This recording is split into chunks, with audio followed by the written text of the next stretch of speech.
पुराने समय की बात है कि दमिश्क शहर में एक राजा था जो बहुत सुंदर, वीर और साहस में बेमिसाल था।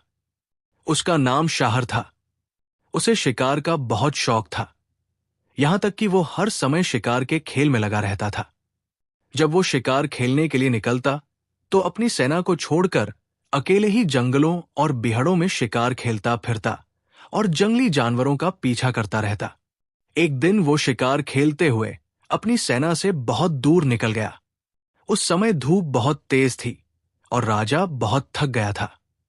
इसी कारण राजा अपने तेज घोड़े से उतरा और एक छायादार जगह पर घोड़े की गद्दी का बिस्तर बनाकर लेट गया। अभी उसकी आंख भी नहीं लगी थी कि उसे एक जोर की फुंकार सुनाई दी। फुंकार की आवाज उसके कानों में आई तो उसकी आंख खुल गई। उसने उठकर देखा कि जहां वो लेटा था उससे लगभग 100 गज की दूरी पर दो सांप, एक काले रंग का और दूसरा सफेद रंग का, आपस में लड़ रहे हैं। राजा उठकर बैठ गया और उनकी लड़ाई देखने लगा। वे सांप काफी देर तक एक दूसरे से लड़ते रहे और उस लड़ाई का अंत ये हुआ कि सफेद सांप ने काले सांप पर ऐसी चोट की कि उस काले सांप के 2 टुकड़े हो गए। तब राजा अपनी जगह से उठा और उन सांपों के पास गया। उसने सफेद सांप को देखा तो वो घावों से अधमरा होकर बेसुध पड़ा था। राजा ने सोचा कि अब इसमें जान बाकी नहीं रही और शायद ये मर चुका है। ये सोचकर वो वापस अपनी जगह आ गया। लेकिन वो सफेद सांप इतना सुंदर और अच्छे रंग का था कि राजा की नजर वहां से हटती ही नहीं थी। वो बार बार उसे देखता था। बहुत देर बाद सांप ने एक बार हलचल की तो राजा को पता चला कि इसमें अभी जान बाकी है और ये भी जीवित है। राजा ने एक झरने से थोड़ा पानी लाकर उसके आगे रखा। सांप ने सिर उठाकर पानी पीना शुरू किया। पानी पीने से उसे बहुत आराम मिला और आंखें खोलकर वो राजा को इस तरह देखने लगा जैसे कोई अपने उपकारी और दोस्त को एहसान भरी नजरों से देखता है और उसकी नेकी के बदले में आभार जताता है। राजा को उसकी हालत पर बहुत दुख था और राजा उसके इस तरह आभार जताने से बहुत खुश हुआ। जब राजा की सेना उसे ढूंढते हुए शाम के समय उसके पास पहुंची तो राजा ने अपने सेवकों को आदेश दिया कि इस सांप को बहुत सावधानी के साथ मेरे साथ शहर ले चलो। वो खुद भी शहर की ओर गया और वहां पहुंचकर सांप के घावों का इलाज करवाया। इलाज की वजह से कुछ ही दिनों में उसके सारे घाव भर गए और वो पहले जैसा स्वस्थ और तंदुरुस्त हो गया। एक रात राजा अपने शयन कक्ष में अकेला पलंग पर आराम कर रहा था कि अचानक उसके सामने एक बहुत सुंदर और जवान आदमी दिखाई दिया। राजा उस जवान की सुंदरता देखकर दंग रह गया। उस जवान ने राजा को प्रणाम किया और कहा कि मेरे इस समय यहां आने पर आपको जरूर आश्चर्य हुआ होगा कि मैं यहां कैसे पहुंचा, लेकिन मैं आपको बता देना चाहता हूं कि मैं वही सफेद सांप हूं जिसकी जान आपने बचाई थी। असल में मेरा हाल यह है कि मैं परियों के राजा का बेटा हूं और वो काला सांप जिसे आपने मार डाला वो मेरी ही जाति का एक व्यक्ति था। मेरी एक बहन है जो बहुत सुंदर है। वो इतनी सुंदर है कि उसकी सुंदरता का वर्णन मैं अपनी जुबान से नहीं कर सकता। वो दुष्ट मेरी उस बहन पर मोहित था और चाहता था कि उसे अपनी पत्नी बना ले, मगर मैं उसके इस काम से खुश नहीं था और उसे सफल नहीं होने दिया। इस बात से उसे मेरे साथ बहुत दुश्मनी थी और वो हर समय मेरी जान लेने को तैयार रहता था। एक दिन उसने मुझे अकेले पाकर मारना चाहा। मैं सांप का रूप बनकर जंगल की ओर भागा तो उसने भी सांप का रूप बनाकर मेरा पीछा किया। अंत में भगवान की कृपा से उस जंगल में जहां वह मुझे मार डालना चाहता था आप भी मौजूद थे। आपने उसे देख लिया और फिर बाकी सब हाल आपने अपनी आंखों से खुद देख लिया। आपने उसे खत्म करके मेरी जान बचाई, इसलिए ये सारी कहानी आपको पता है। इसे दोबारा कहने की जरूरत नहीं। अगर आप उस दिन वहां न आते और मुझ पर उपकार न करते और मेरी मदद न करते तो मेरा अंत होना निश्चित था। मेरी जान बची रही और आपकी वजह से मुझे दोबारा जीवन मिला। मैं खुद हैरान हूं कि मैं आपके उपकार का बदला कैसे चुकाऊं। अगर मेरे पूरे शरीर के बाल जुबान बन जाए तब भी मैं आपकी कृपा का धन्यवाद नहीं कर सकता। राजा ने उसे गले लगाया और कहा कि तुमसे मेरी मुलाकात हो गई, मेरे लिए यही काफी है। मेरी मेहनत और अच्छे व्यवहार की वजह से तुम्हारी जान बची, इसमें ईश्वर की शक्ति है। तुम अपने मन में अब कोई विचार न लाओ। ये नेक काम भाग्य की वजह से मेरे हाथों से ही पूरा होना था, इसमें मेरा क्या उपकार है। जवान ने कहा कि राजा साहब, मैं आपके इस उपकार का बदला इस तरह भी चुका सकता हूं कि अगर आपकी इच्छा हो तो मैं अपनी दृष्टि से आपको जमीन के नीचे छिपे सारे खजाने बता दूं। राजा ने हंसकर कहा कि ए नौजवान, भगवान ने मुझे बहुत कुछ दिया है, बहुत से रत्न और खजाना दे रखा है, मेरे मन में अधिक धन की इच्छा नहीं है। तब नौजवान ने कहा कि मुझे चिकित्सा विद्या में बहुत ज्ञान है, यानी मैं एक बहुत बड़ा जानकार हूं। मैं आपको ऐसी विद्या सिखा दूं जो आपके लिए बहुत लाभदायक होगी और आप आगे किसी वैद्य के मोहताज नहीं रहेंगे। राजा ने जवाब दिया कि तुम्हारी कृपा से मुझे चिकित्सा सीखने की क्या जरूरत है। मेरे दरबार में बहुत से योग्य जानकार मौजूद हैं जो मेरे नौकर हैं, और दूसरी बात यह है कि राजा के लिए चिकित्सा करना शोभा नहीं देता। नौजवान ने यह सुनकर कहा कि राजा साहब, आप कोई भी काम मुझे सौंपे, वरना मेरे मन में यह दुख रहेगा कि काश मैं आपके किसी काम आ पाता। भगवान आपको किसी कठिन समय में न डाले, कृपया मुझे कोई सेवा बताएं ताकि मैं इस एहसान के बोझ से मुक्त हो सकूं। राजा ने उसे इतना आग्रह करते देखा तो कहने लगा कि यदि तुम्हारी यही मर्जी है कि मैं कोई मांग करूं, तो मेरी इच्छा है कि तुम मुझे परियों के देश की सैर करा दो और अपनी उस बहन से मिला दो जिसकी सुंदरता की तुमने इतनी तारीफ की है। नौजवान ने जब राजा की ये इच्छा सुनी तो उसने सिर झुका लिया। थोड़ी देर सोचने के बाद कहने लगा कि राजा साहब, आपने बड़ी कठिन मांग की है जिसे पूरा करना बहुत मुश्किल है, मगर मैं आपके सामने मना नहीं कर सकता। अगर आपके काम में मेरी जान भी चली जाए तो मैं कभी मना नहीं करूंगा। अब आप मुझे आज्ञा दें कि मैं अपने देश जाकर आपकी इच्छा पूरी करने का उपाय करूं। भगवान ने चाहा तो एक हफ्ते के भीतर फिर हाजिर होऊंगा। ये कहकर वो जवान वहां से चला गया। राजा परियों के देश देखने के शौक में इतना खो गया कि वो अकेला रहने लगा। रात दिन उसके इसी ख्याल में गुजरते कि कब मैं परियों का देश देखूंगा। राजकाज के किसी काम में उसका मन नहीं लगता था और न ही दुनिया की किसी चीज में उसकी रुचि होती थी। वो एक हफ्ते का समय उसने बड़ी बेचैनी के साथ उस जवान के इंतजार में बिताया। समय पूरा होने पर रात के समय वो जवान राजा के पास हाजिर हुआ, जिस समय राजा आराम कर रहा था। जवान ने राजा के सामने हाजिर होकर प्रणाम किया और राजा को ये खुशखबरी सुनाई कि राजा साहब, मैंने आपकी इच्छा पूरी करने का प्रबंध कर लिया है।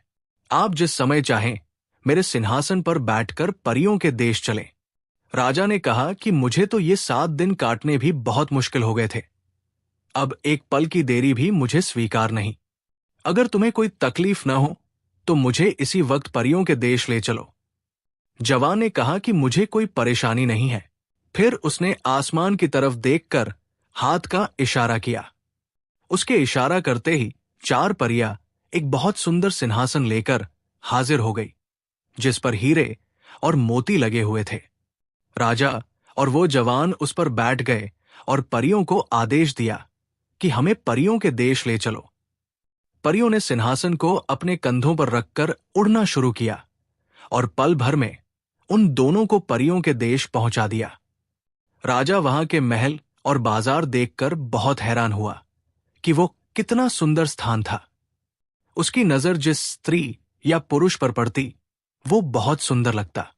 औरतें तो स्वर्ग का हिस्सा मालूम होती थी और हर गली और बाजार उन सुंदर लोगों से भरा हुआ था। वहां के सभी घर संगमरमर के बने थे, जिन पर सोने के बहुत ही सुंदर बेलबूटे और चित्र बने हुए थे। घर के आंगन में सैकड़ों तरह के रंग बिरंगे फूल खिले हुए थे। वो जवान राजा को अपने घर पर ले गया, जो कि बहुत शानदार और बड़ा बना हुआ था। वो उसे एक बगीचे में ले गया। वो बगीचा बहुत ही सुंदर तरीके से सजाया गया था। राजा उस घर और बगीचे की सुंदरता देखकर दंग रह गया। जवान ने राजा को एक महल में ठहराया जो घर की ऊपरी मंजिल पर बना हुआ था। सेवकों ने चांदी के बर्तन लाए और राजा के हाथ धुलाए।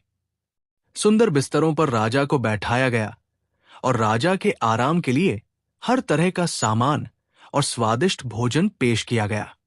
जब राजा भोजन कर चुका तो उसने जवान से कहा कि ए नौजवान, अपनी उस बहन को देखने का मुझे बहुत शौक है जिसकी सुंदरता की तुमने इतनी तारीफ की है। जितनी जल्दी हो सके उसके दर्शन करा दो। जवान ने कहा कि अब आप शाम तक आराम कीजिए। वो मेरी बहन नियम के अनुसार खुद बगीचे में टहलने आएगी। उस समय आप उसे यहां से देख लेना, मगर ये बात याद रखिएगा कि वो आपको किसी भी तरह देख न पाए। आपकी यहां मौजूदगी का उसे पता न चले, क्योंकि ये परियों का देश है और परियों को इंसानों से बहुत नफरत है। अगर वो आपको देख लेगी तो पता नहीं क्या मुसीबत आ जाएगी। राजा ने कहा कि तुम चिंता न करो, मैं तुम्हारी बताई बातों के खिलाफ कभी काम नहीं करूंगा। ये बात समझाकर जवान वहां से चला गया। राजा पलंग पर लेट गया मगर उसे नींद नहीं आई। वो रात भर उसी परी के ख्यालों में रहा। एक पल के लिए भी उसकी आंख नहीं लगी। वो करवटें बदलता रहा और बार बार उठकर बाहर आता और आसमान की तरफ देखता कि कब सुबह हो और उस सुंदर परी को देखूं। इसी तरह उसने रात बिताई। जब सुबह हुई तो राजा बहुत शौक के साथ उस महल के एक खंभे की ओट में खड़ा होकर उस परी का इंतजार करने लगा। जब दिन का उजाला फैलने लगा तो राजा को 5 परियां, जो बहुत सुंदर थी, रंग बिरंगी पोशाकें पहने महल के दरवाजे से बगीचे में आती दिखाई दी। उनमें से एक परी सबसे ज्यादा सुंदर और जवान थी। राजा ने अपने मन में सोचा कि यही मेरे दोस्त की बहन है। जब वो आगे बढ़ी और उसके करीब पहुंची तो राजा की नजरों में आ गई। राजा उसकी इतनी सुंदरता को देखकर सहन नहीं कर सका। उसका प्यार राजा के मन में समा गया और राजा बेहोश होकर गिर पड़ा। जब थोड़ी देर के बाद होश आया और बगीचे की तरफ देखा तो वहां परियों का कोई नामो निशान नहीं था। राजा एक बार फिर चिल्लाकर जमीन पर गिर पड़ा और बेहोश हो गया। तभी वो जवान उसके लिए खाना लेकर हाजिर हुआ और देखा कि राजा बेहोश पड़ा है।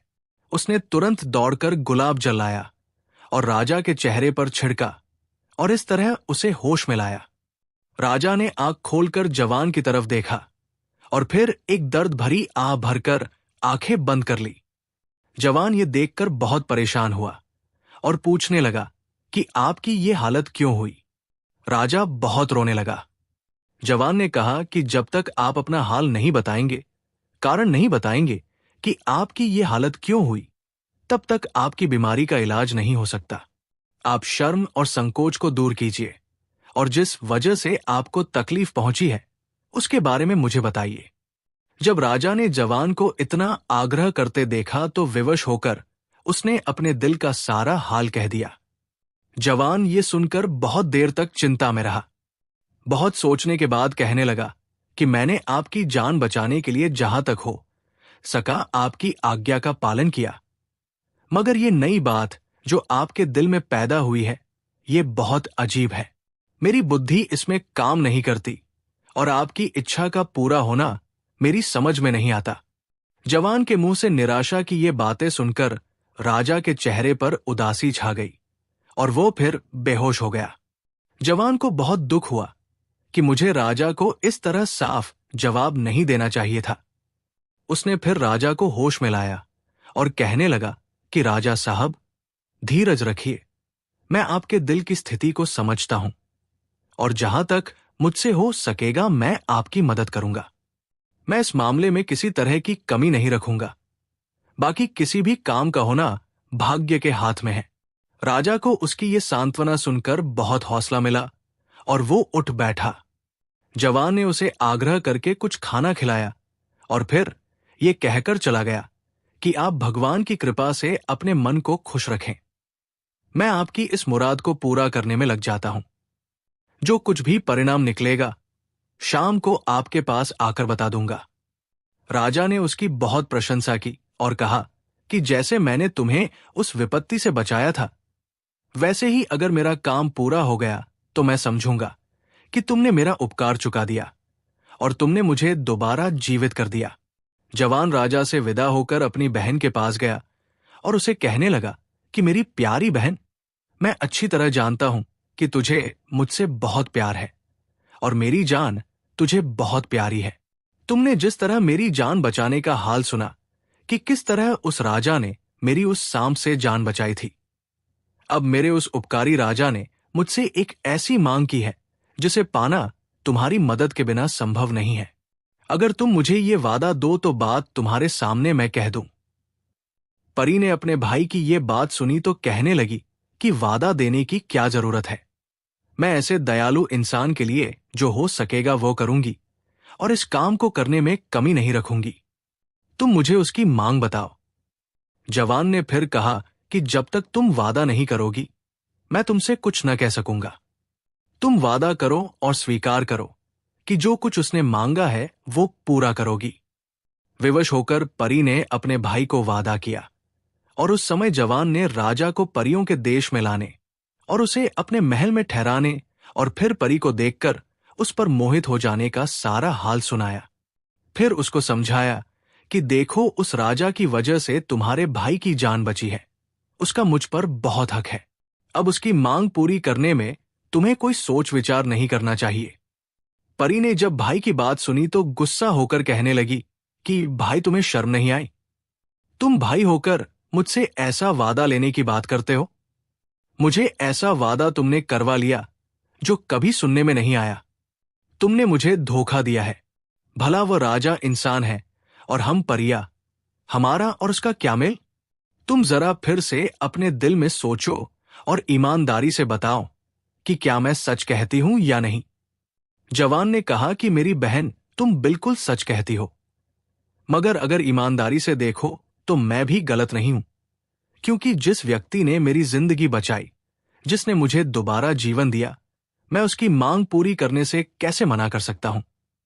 जबकि उसका प्यार जो वो तुमसे करता है मुझे सच्चा लगता है और ये भी पक्का है कि अगर उसकी मांग पूरी न हुई तो उसका जीवित रहना संभव न होगा।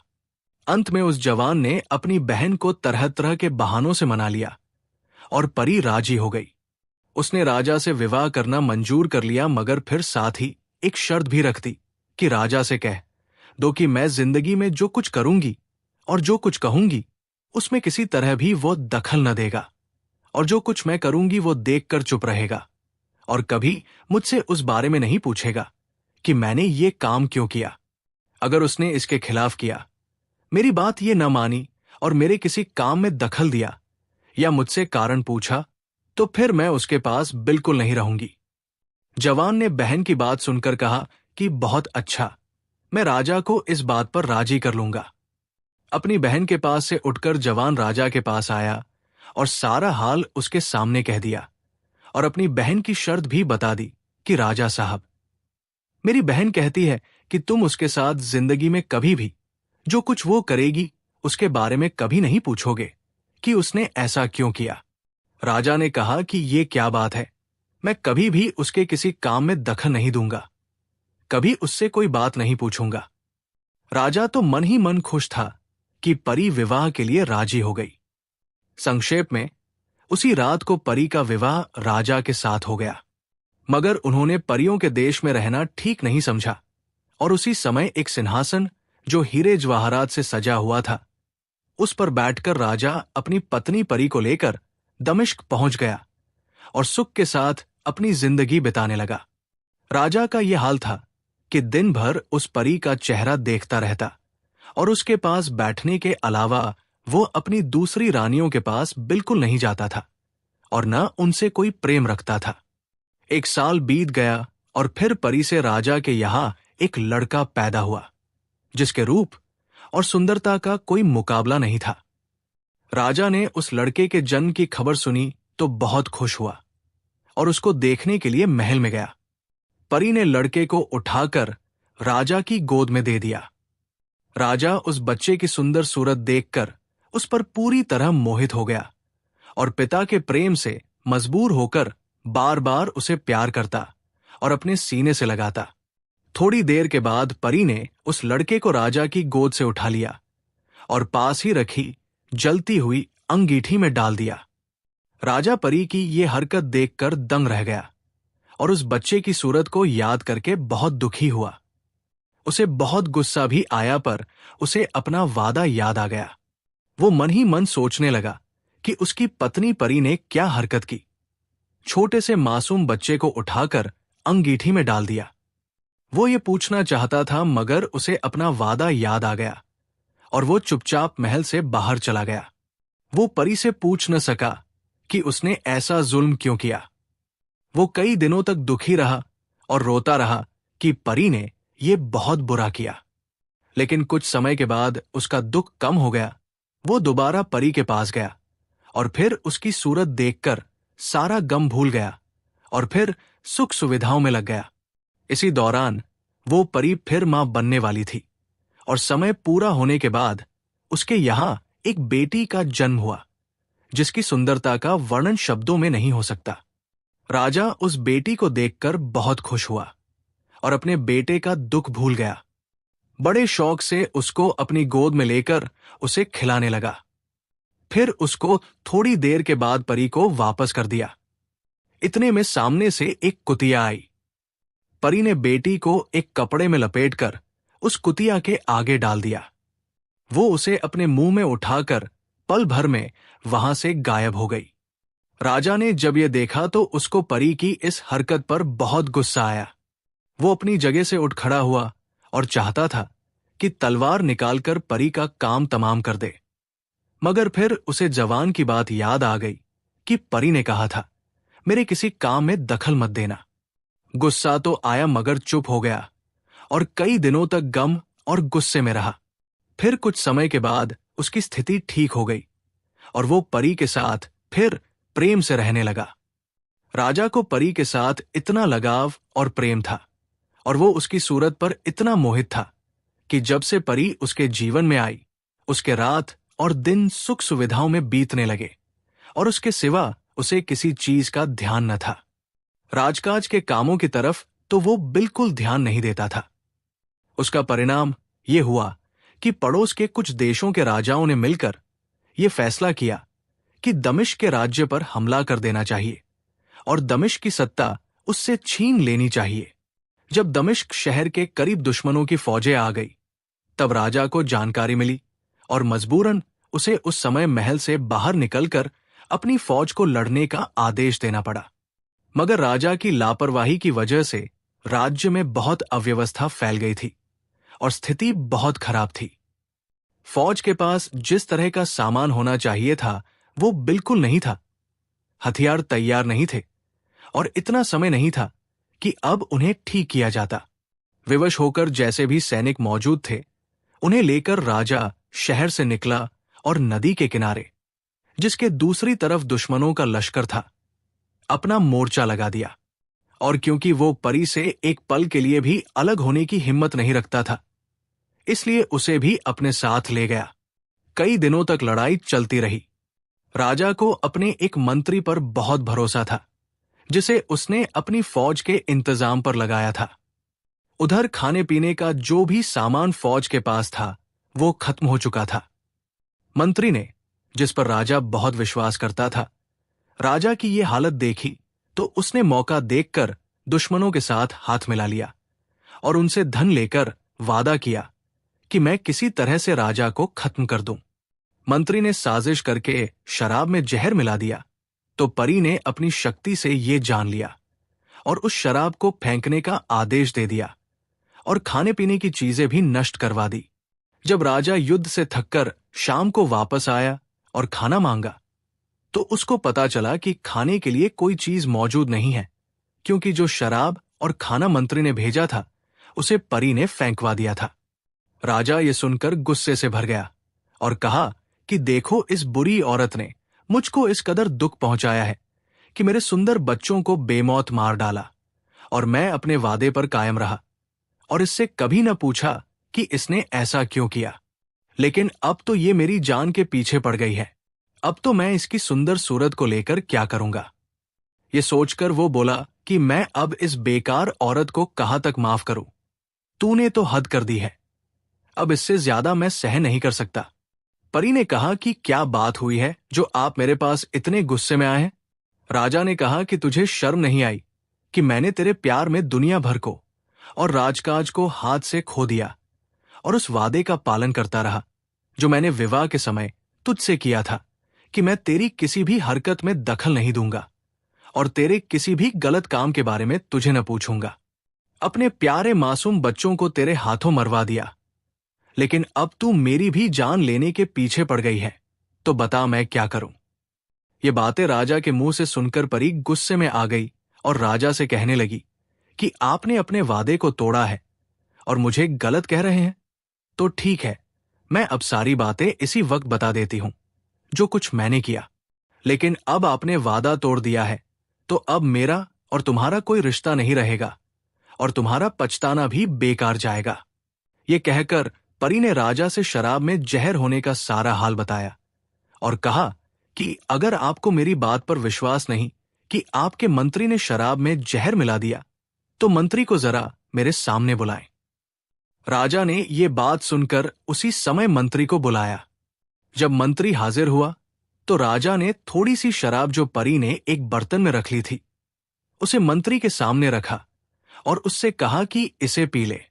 मंत्री ने जब बचने की कोशिश की मगर राजा के बहुत जोर देने पर वो मजबूर हो गया और प्याला उठाकर उसने पी लिया।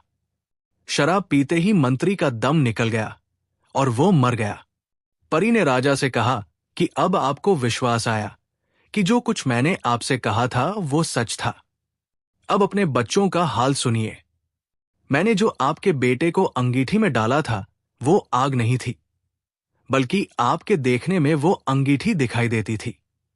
इसी तरह वो कुतिया जिसके हवाले मैंने अपनी बेटी को किया था वह भी एक दाई थी।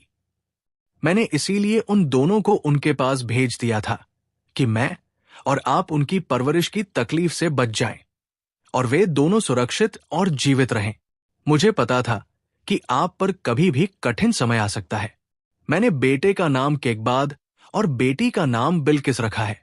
ये कहकर परी ने आसमान की तरफ देखकर एक आवाज दी। उसी समय वो लड़की और लड़का बहुत सुंदर कपड़े पहने हुए हाजिर हो गए।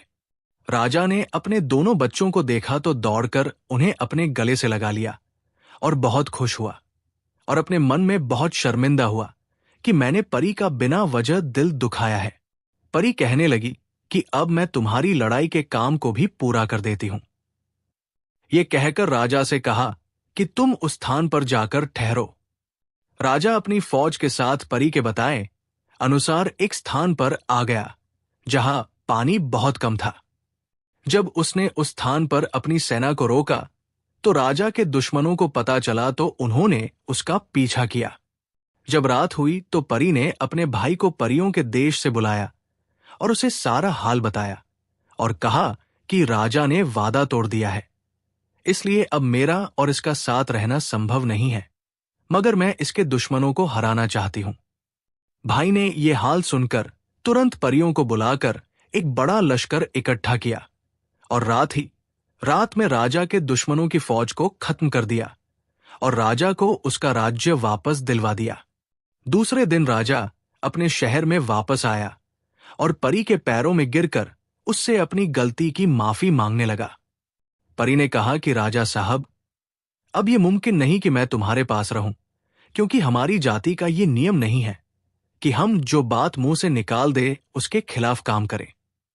राजा ने जब परी का ये पक्का इरादा देखा तो वो बहुत रोने लगा, लेकिन परी ने उसके रोने का कोई ख्याल न किया और राजा को इस तरह रोता हुआ छोड़कर परियों के देश चली गई। राजा उसकी जुदाई में दिन ब दिन दुखी रहने लगा और उसे सब कुछ सूना लगने लगा।